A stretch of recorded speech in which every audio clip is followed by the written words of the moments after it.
મિત્રો, 26 જાન્યુઆરી એટલે પ્રજાસત્તાક દિવસ. શું આ દિવસ ફક્ત પરેડ અને ઝંડા ફરકાવવા સુધી જ સીમિત હોય છે? મારા માનવા પ્રમાણે પ્રજાસત્તાક દિવસ એ યાદ અપાવે છે કે ભારત ફક્ત એક દેશ જ નથી, પણ એક એવી વ્યવસ્થા છે જ્યાં દરેક નાગરિકને સમાન અધિકાર, સુરક્ષા અને સ્વતંત્રતા મળે છે. પણ શું આપણા બાળકોને એ પ્રજાસત્તાકના સાચા લાભ મળી રહ્યા છે? વિચારવું રહ્યું આપણે. એક બાળકના મૂળભૂત અધિકારો છે સુરક્ષિત જન્મ, યોગ્ય પોષણ, સ્વચ્છ પર્યાવરણ, શિક્ષણ, આરોગ્ય અને સાચા સંસ્કાર.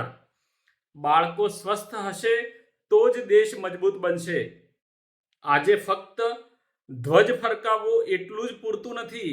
બાળકોને શીખવવું પણ જરૂરી છે કે દેશ પ્રેમ શું છે, આપણી જવાબદારી શું છે અને સારા નાગરિક કઈ રીતે બની શકાય. દેશપ્રેમ ફક્ત શબ્દોમાં જ નહીં, સંસ્કાર અને સંભાળમાં પણ દેખાવા જોઈએ.